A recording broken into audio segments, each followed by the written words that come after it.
کو ہے. علی کہتے ہی عظمت کو، رفت کو. مولا بلند تھے، ایسے چہرے کیے. توجہ میری طرف، جو جملے کے ذرا سنانا چاہتا ہوں.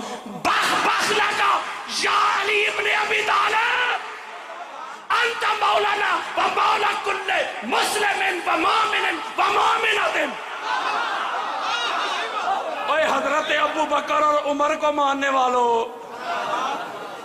حضرت ابو بکر اور عمر کو تو مانتے ہو، ان کی کیوں نہیں مانتے؟ آگے بڑھ کے کہتے ہیں اے ابو طالب کے بیٹے.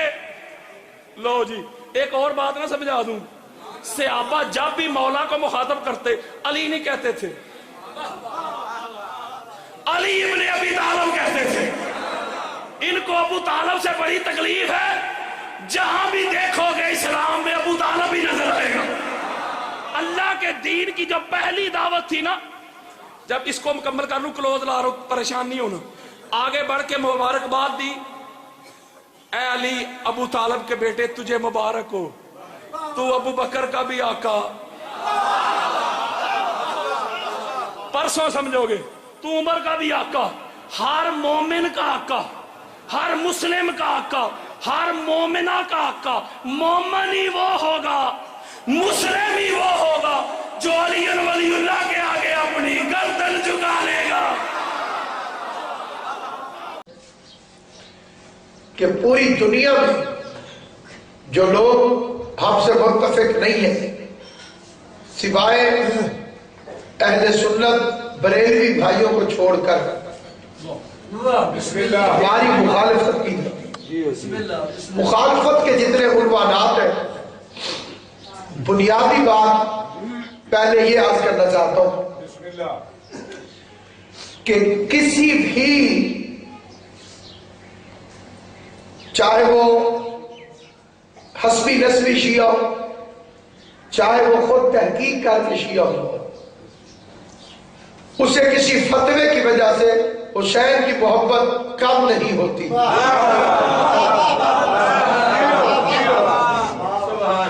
ساری دنیا فتوے لگائے، جس کے دل میں امام حسین کی محبت ہے اس کی دلیل میں ایک حدیث ہے مولا علی کی. آپ کے پہلے امام مولا علی نے فرمایا کہ اگر میرے دوست کی ناک پر تلوار بھی رکھ دی جائے اور اسے قبلہ کہا جائے، مولا علی فرما رہے ہیں، اسے کہا جائے کہ ساری دنیا کی حکومت لے لے اور علی کی محبت چھوڑ دے،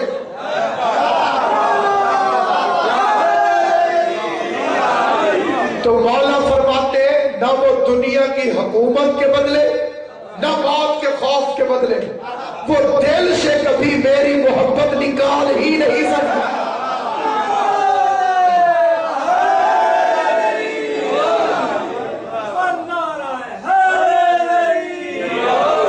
اور اسی طرح جو میرے مولا کے دشمن ہیں ان کے لیے علی فرماتے اگر انہیں پوری دنیا کی حکومت دے دو اور ان کے بھی ناک پر تلوار رکھ دو تو وہ پھر بھی مجھ سے سچے دل سے محبت نہیں کر سکتے. کیونکہ علی کی محبت ابا جی کی وراثت سے نہیں، ماں کی شرافت سے نصیب ہے.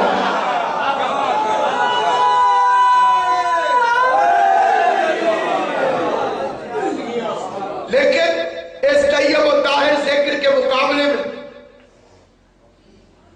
جو اعتراضات ہوتے ہیں، اہل ایمان کے ایمان میں تو کمی نہیں آتی، انہیں تو کوئی فرق نہیں پڑتا. لیکن کچھ لوگ ایسے ہوتے ہیں کہ جن کا ایمان مضبوط نہیں ہوتا، ان کے ایمان کو مضبوط کرنے کے لیے کچھ سوالوں کے دوستانہ جواب دینا چاہتا ہوں. دوستانہ اس لیے کہ کسی کی دل آزاری نہ ہو، کیونکہ یہ مظلوموں کا تذکرہ ہے، ظالموں کا نہیں. یہ مقتولوں کا تذکرہ ہے، قاتلوں کا نہیں. یہ علیہ السلاموں کا تذکرہ ہے، رضی اللہ علیہ.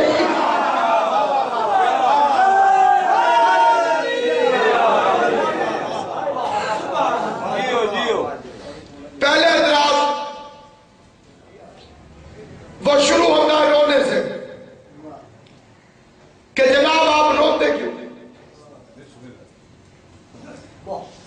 اس پر پہلا اعتراض جو ہے وہ اس بات پر ہے کہ آپ روتے کیوں؟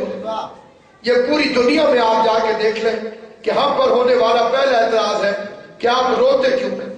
حالانکہ ہم نے کبھی کسی سے نہیں پوچھا کہ تم کیوں نہیں روتے، کیونکہ عبادت کرنے والے سے نہیں پوچھا جاتا کہ تم کیوں کر رہے ہو، نمازی سے نہیں پوچھنا چاہیے کہ تم نماز کیوں پڑھتے ہو، روزے دار سے نہیں پوچھنا چاہیے تم روزہ کیوں رکھتے ہو، بلکہ اس سے پوچھنا چاہیے جو نماز نہیں پڑھتا۔ ایک اور فکر عرض کرتا ہوں، اور میرا دعویٰ ہے کہ صاحبان ایمان کے ایمان میں مزید طاقت آئے گی اس فکرے کے بعد جہاں تک میری آواز جا رہی ہے۔ اسلام کی ایک عبادت دکھاؤ جو رونے کے بغیر ہو،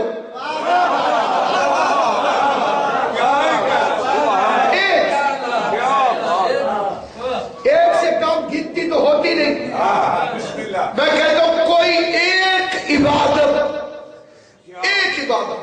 اسلام کی کوئی مسلمان ایسی دکھا دے جس میں رونا نہ ہو۔ اگر اس مختصر سے مجمع میں کوئی بیت اللہ کا زبان بیٹھا ہے تو ذرا اشارہ کریں۔ جی بسم اللہ، میری سیر والی زندگی کرے۔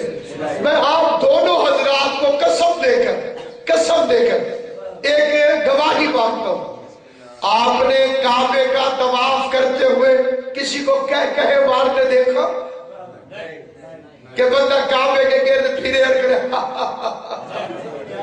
سارے رو رہے ہوتے؟ توجہ ہے یا نہیں آپ؟ اور کعبے کے دروازے کو کہتے ہیں مقام ملتزم، گریہ کرنے والوں کی جگہ۔ وہاں بڑے بڑے داڑھیوں والے کعبے کے دروازے کی طرف ہاتھ اٹھا کے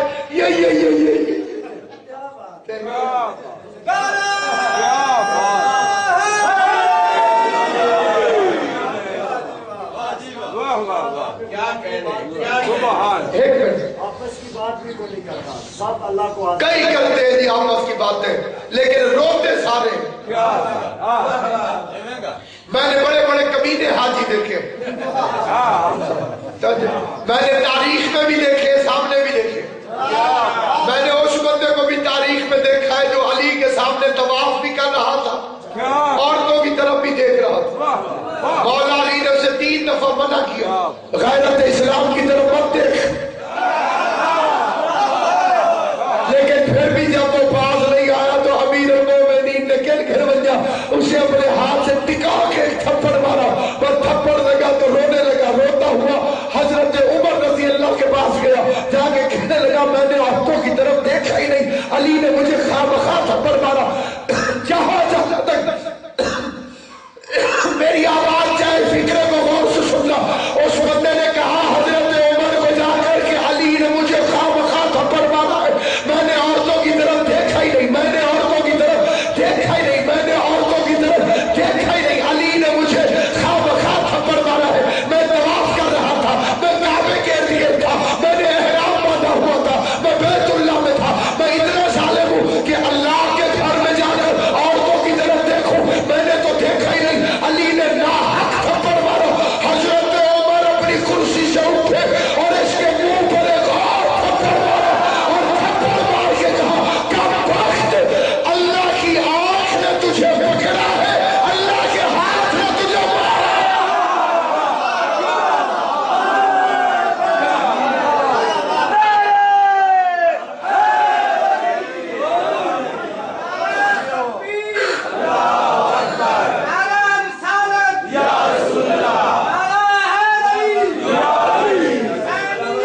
پکڑا وہ عین اللہ،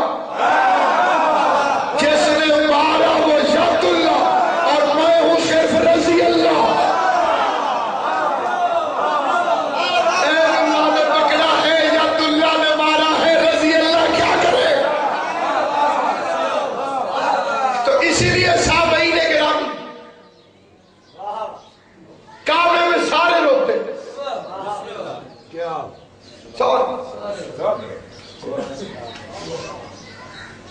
کئی بندے کہتے ہیں جی شیعہ نیو ایئر، نئے سال، اسلامی سال شروع ہوتا ہے محرم سے، شیعہ اس کا آغاز کر دیتے ہیں رونے سے، پورا سال ہی منحوس گزرتا، ابتدائی رونے سے کر دیتے ہیں، روبڑی قوم۔ میں نے کہا جب تمہاری زندگی کا آغاز ہوا تھا تو کیوں روئے تھے؟ کائنات کا وہ مولوی بھی جو رونے کو بدعت کہتا ہے، اس کی زندگی کا آغاز بھی رونے سے ہوتا ہے۔ مولوی کا اپنا بچہ پیدا ہو وہ بھی زندگی کا آغاز رونے سے کرتا ہے۔ مولوی ہو، مفتی ہو، کوئی ہو، پیدا ہوگا تو روئے۔ سمجھدار بندے بیٹھے اور اگر نہ روئے تو اسے مارتے تاکہ روئے، اور پھر بھی نہ روئے تو پھر گھر والے روتے، کیونکہ رونا زندگی کی علامت ہے۔ کائنات میں رونے کو بدعت کہنے والوں، رونے کو کافر کہنے والوں، رونے والوں کو غیر مسلم کہنے والوں، کائنات کے ایک مولوی سے کہو جو قسم اٹھا کے کہے کہ کیا آدم نہیں رویا؟ غیرت مندوں سے میرا سوال، کیا آدم نہیں رویا؟ اتنا رویا کہ گلے بھر جاتے تھے۔ اور یہ پھر مولوی کی ذاتی بے غیرتی ہے کہ وہ کہتا ہے کہ حوا کے لیے رویا۔ شرم ہی نہیں آتی، مقصد بھی دیکھ، منصب بھی دیکھ، مقصد بھی دیکھ، منصب بھی دیکھ۔ اللہ کا نبی ہے، سبحان اللہ۔ اگر نبی ہی بیویوں کے لیے روتے رہے تو بیچارے رام مریدوں کا قصور کیا ہے؟ کیا کہنے، کیا کہنے۔ اگر نبی ایسا تھا تو اولاد کیسے ہو؟ اور ابتدائے نبوت سے اتنا بڑا نبی اتنا چھوٹے مقصد کے لیے نہیں رو سکتا۔ میرے سر پہ قرآن میں آدم حسین کو رویا، اس کے رونے کی واحد وجہ حسین، اسی لیے کہ وہ دنیا میں آنے سے پہلے تقدیر کا رجسٹر پڑھ کے آیا، اور کائنات میں جو سب سے پہلی عمارت تعمیر ہوئی وہ امام بارگاہ ہے، اور وہ ہے کعبہ۔ سب سے پہلی بلڈنگ زمین پہ بنی، زمین کے سینٹر میں، مرکز میں، سینٹر کے اندر، یہ زمین کا سینٹر ہے۔ یہ میرے مولا علی نے یہودی سے کہا کہ چاروں طرف سے زمین کو ناپ لے، سینٹر کعبہ۔ اور اگر یہ امام باڑا نہ ہوتا تو مسلمانوں سے کہو اس میں سبز رنگ کا کپڑا چڑھا کے دکھائیں، کالے کپڑے امام بارگاہوں پہ چڑھائے جاتے ہیں۔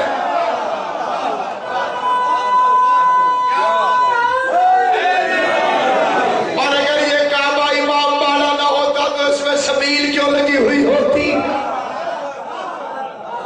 زمزم کی سبیل لگی ہوئی ہے کعبے کے اندر، اور دروازے کے سامنے سونے کا تازیہ پڑا ہوا ہے۔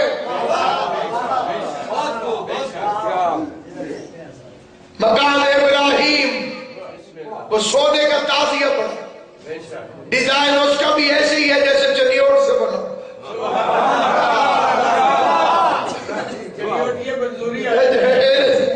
بالکل ایسے لگے گا کہ تازیہ پڑا ہوا، اور تبرک بنا کے بندے زمین سے پانی لے کے بڑے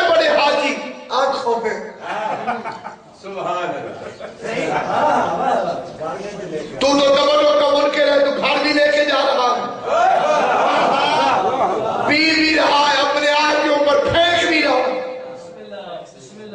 اس کو کچی بات نہ سمجھنا، پہلی عمارت، پہلی بلڈنگ جو کائنات میں بنی ہے، اِنَّا أَوَّلَ بَيْتٍ وُضِعَ لِلنَّاسِ لِلَّذِي بِبَكَّةَ مُبَارَكًا وَهُدًى لِلْعَالَمِينَ۔ کائنات کا پہلا گھر، اور لفظ کیا لکھا ہوا ہے؟ بے بکہ۔ پڑھے لکھے حضرات، نوجوان، بکہ کا مطلب رونا، آہو بکا، آہو بکا سے نکلا ہے بکہ۔ اس لیے یہ گھر آدم سے پہلے بنا تھا یہاں پر، کہ انسان پہلا زمین پہ بعد میں آئے اور اس کے لیے پہلے امام بارگاہ موجود ہو۔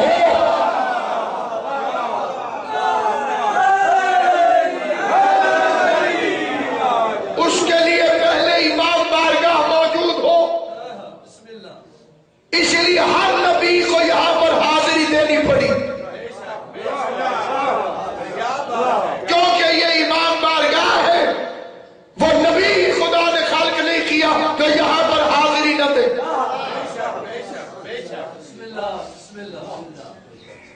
ہر بندے کو یہاں پر حاضری دینا ضروری۔ اللہ کو مکان کی کیا ضرورت؟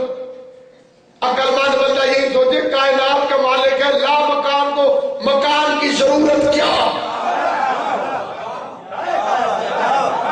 یا اسے لا مکان نہ کہو یا اس کا مکان کو، ہے بیت اللہ اور ہے امام بارگاہ۔ پڑھے لکھے بزرگوں کی خدمت میں فکر عرض کرتا ہوں، اور مجھے پتا ہے کہ چند بزرگ ایسے تشریف فرما جو ذاکر کی بات کو ہوا میں نہیں پھینک دیتے، پھر بعد میں بیٹھ کے گفتگو کرتے ہیں۔ کائنات کے مولویوں سے پوچھو ابراہیم نے خواب میں کیا دیکھا؟ جو جو کام خلیل الرحمان نے کیے ان کو عقل سے، شریعت سے کسی طریقے سے ثابت کر کے دکھاؤ۔ شام شریف 6 مہینے کا بچہ ایسے علاقے میں نبی چھوڑ کر چلا گیا جہاں پانی تھا ہی نہیں۔ اگر میں یہ بات سمجھا سکا تو میری نوکری مکمل ہو گئی۔ آپ میں سے کئی بندے ایسے بندوں کو جانتے ہوں گے جو بڑے کوڑے ہو سکتے، بڑی کوڑ والا بندہ بھی 6 مہینے والے بچے کے ساتھ ظلم نہیں کر سکتا، ایسی جگہ پر چھوڑ کر نہیں آ سکتا جہاں پہ پانی ہو ہی نہ ہو۔ سبحان اللہ، سبحان اللہ، کیا بات ہے۔ جتنا مرضی ظالم ہو، جتنا مرضی اکھڑ ہو، 6 مہینے کے بچے کو، جوان بیوی کو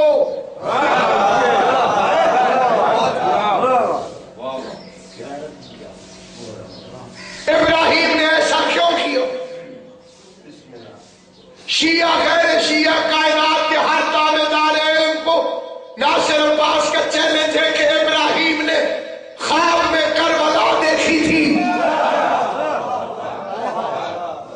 کیا بات ہے، کیا بات ہے۔ ابراہیم نے خواب میں دیکھی تھی کربلا۔ اس نے جو جو خواب میں حسین کے ساتھ ہوتا دیکھا، صبح ماتم کر کے وہی کیا۔ اس لیے 6 مہینے کا بچہ پیاسا چھوڑ کر چلا گیا، اسی لیے بیٹے کو لٹا کے گردن پہ چھری رکھی، ورنہ اس کا اور کوئی توقی نہیں بنتا۔ یہ کئی ہمارے شیعہ بھی کہنے لگ گئے یہ کڑی کیوں پہنتے ہو؟ آگے سے ہمارا ملنگ، ہمارا مومن، ہمارا نوجوان وہ کہتا ہے مولا سجاد کی سنت ہے، آگے سے مولوی کہتے ہیں جی انہیں شوق نہ تھوڑی پائی ہے، انہوں نے مرضی سے تھوڑی پہنی تھی، انہیں تو یزیدیوں میں پہنائی تھی، تو کیوں پائی؟ اس میں کئی نوجوان پریشان ہو جاتے، عقیدہ تو ان کا کمزور نہیں ہوتا، نہ وہ کسی حرامی کے کہنے پہ کڑی اتارتے ہیں، لیکن عقیدے میں پریشان ہو جاتے ہیں کہ بات تو صحیح ہے، مولا سجاد کو تو یزیدیوں نے پہنائی تھی تو ہم خود کیوں پہنتے؟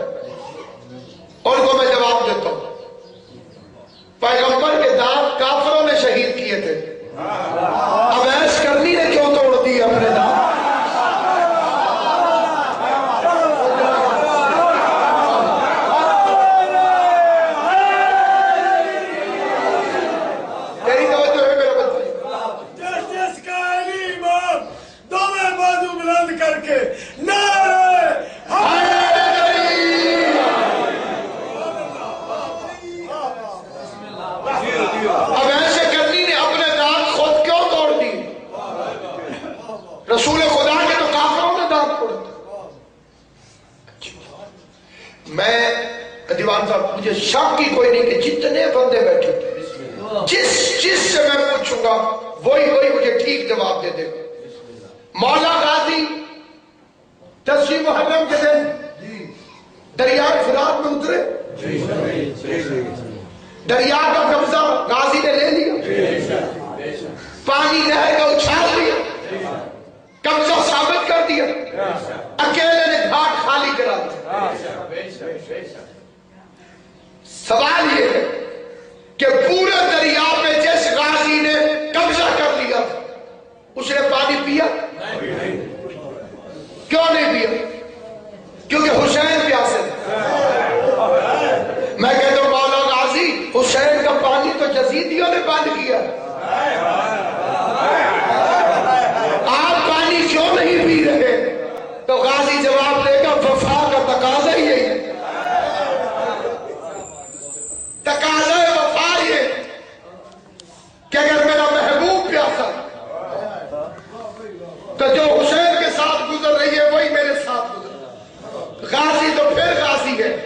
میر عزیز فرماتے عباس نے قبلہ علامہ فخر ہاشمی صاحب حضرت عباس نے اپنے گھوڑے پہ ہاتھ پھیرا. ہائے ہائے, میں یہ افسوس میری طبیعت نزلے کی وجہ سے میرا ساتھ نہیں دے رہی ہے, لیکن میں یہ بات بڑی توجہ سے کہنا چاہتا ہوں. میر عزیز فرماتے ہیں کہ مولا غازی نے اپنے گھوڑے پہ ہاتھ پھیرا اور فرمایا تو پی لے اے فرس, تو پی لے اے فرس کہ بہت تشنا کام ہے. تو پی لے اے فرس کہ بہت تشنا کام ہے. ہم پر تو بے حسین یہ پانی حرام. تو پی لے اے فرس کہ بہت تشنا کام ہے. ہم پر تو بے حسین یہ پانی حرام ہے. شاعری کا اصول ہے, میرا بھائی جانتا ہے, ایک شعر میں اگر سوال ہو تو اگلے میں جواب ہونا چاہیے. یہ غازی نے سوال کیا کہ تو پی لے اے فرس کہ بہت تشنا کام ہے. ہم پر تو بے حسین یہ پانی حرام ہے. انیس فرماتے گردن جھکا کے شاہ سے بولا وہ تیز کام.